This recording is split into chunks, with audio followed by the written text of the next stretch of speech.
Friends, చూడండి cabbage కూర చేస్తున్నా నేను. దానికోసమని ఫస్ట్ క్యాబేజీ మనం ఇట్లా కట్ చేసి పెట్టుకొని, ఇంకా అందులో మనకు శనగపప్పు బాగుంటుంది. శనగపప్పు వేసుకొని ఇది ఒక నైట్ నానబెట్టుకోవాలి. అంతకు వీలు లేదనుకుంటే ఒక గంట సేపైనా నానబెట్టుకోవాలి. అట్లే ఉప్పు, వాటర్, పసుపు వేసి ఇవి కుక్కర్లో వేసి ఒక 3 విజిల్ వచ్చే వరకు చూడండి మనం క్యాబేజీ కర్రీ చేసుకుంటున్నాము. దానికోసమని ఇట్లా క్యాబేజీ ఇట్లా కట్ చేసి కొంచెం పసుపు వేసి, ఇదిగో శనగపప్పు నైట్ మొత్తం నానబెట్టుకొని ఈ శనగపప్పు కూడా ఇందులో వేసుకుందాం. వేసుకొని కొంచెం ఉప్పు వేసుకుందాం. ఉప్పు వేసుకొని ఇదిగో కరివేపాకు వేసుకుంటే స్మెల్ అనేది రాదు. అందుకోసమని కొంచెం ఉడికేటప్పుడు కరివేపాకు వేసుకోండి. అట్లే కొంచెం సరిపడంత వాటర్ వేసుకుందాం. వాటర్ వేసుకొని మనం ఈ మొత్తం కుక్కర్లో పెట్టి ఒక 3 విజిల్ వచ్చేదాకా ఉడకబెట్టుకొని తీసేద్దాం.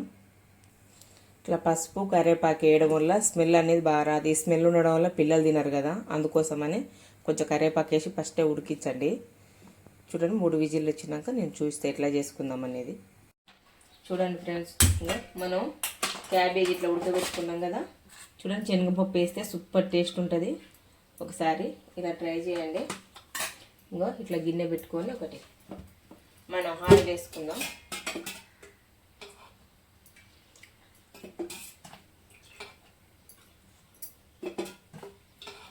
ఇట్లా ఆయిల్ వేసుకొని ఆయిల్ కొంచెం హీట్ అవ్వనివ్వాలి. ఆయిల్ కొంచెం హీట్ అయిన తర్వాత తాలింపు గింజలు వేసుకుందాం. అట్లాగే ఎండుమిర్చి, పల్లీలు బాగా ఫ్రై అవ్వనిద్దాం. పల్లీలు వేసుకుంటే సూపర్ టేస్ట్ ఉంటుంది. ఇంట్లో పిల్లలకు పల్లీలు వస్తే ఇష్టంగా తింటారు, అందుకోసమే పల్లీలు ఉంటే వేయండి. అట్లా ఉల్లిగడ్డ వేసుకుందాం.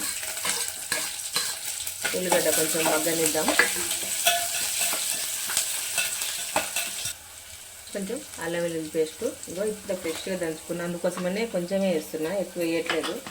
ఫ్లేవర్ చాలా ఉంటుంది ఫ్రెష్ది, అందుకోసమనే కొంచెం వేసిన. కొంచెమే పసుపు, ఆల్రెడీ మనం పసుపు వేసి ఉడకబెట్టుకున్నాం కదా, అందుకోసమని కొంచెం వేసిన. తర్వాత కరివేపాకు వేసుకుందాం. కరివేపాకు వేసుకొని కలిపేసుకుందాం. మనం ఆల్రెడీ అది ఉడికింది కాబట్టి ఇది మనం పచ్చిమిర్చి పేస్ట్ ఫస్ట్ వేసుకుందాం. కొంచెం మగ్గిద్దాం కారం. ఇందులో మగ్గించుకుంటే ఉప్పు వేసి మిక్సీ పట్టుకున్నాను నేను. ఇంకా ఉప్పు అవసరం లేదు. ఆల్రెడీ ఫస్ట్లో అందులో ఉడకబెట్టేటప్పుడు వేసిన, ఇప్పుడు కొంచెం ఇందులో వేసిన. ఇంకా అవసరం లేదు ఉప్పు, మళ్ళీ ఎక్కువ అయిపోతుంది. అందుకోసమని కొద్దిగా 1 నిమిషం ఇట్లా మగ్గనిద్దాం. చూడండి కారం ఇట్లా మగ్గిపోయింది కదా, మనం క్యాబేజీ వేసుకుందాం. వావ్, సూపర్ టేస్ట్ వస్తుంది, స్మెల్ బాగా వస్తుంది. ఇలాగా దింపి ఒకసారి కలుపుకుందాం. చూడండి ఇట్లా కారం ఆల్రెడీ మగ్గిపోయింది కదా, మనకు పెద్దగా మళ్ళీ మగ్గించే అవసరం లేదు. ఇవి ఎట్లా ఆల్రెడీ ఉడికిపోయినాయి. కొత్తిమీర వేసుకుంటున్నా. కొంచెం ధనియాల పొడి వేసుకుందాం. 1 స్పూన్ ధనియాల పొడి వేసి మళ్ళీ కలిపేసుకుందాం మొత్తం. చూడండి 1 నిమిషం అయితే రెడీ అయిపోతుంది. మనకు అన్నీ ఉడికేసినాయి. సూపర్ టేస్ట్ ఉంటుంది. ఒకసారి ట్రై చేయండి ఫ్రెండ్స్. చూడండి ఇట్లా రెడీ అయిపోయింది. ఇంకా దించేసుకుందాం. కారం అంతా ఉడికేసింది. స్టవ్ బంద్ చేస్తున్నాం. ఓకేనా. చూడండి ఫ్రెండ్స్, ఇట్లా తయారైంది. మీకు గిన్నె నచ్చినట్టయితే లైక్ చేయండి, షేర్ చేయండి, కామెంట్ చేయండి, సబ్స్క్రైబ్ చేసుకోవడం మాత్రం మర్చిపోకండి ఫ్రెండ్స్, ప్లీజ్.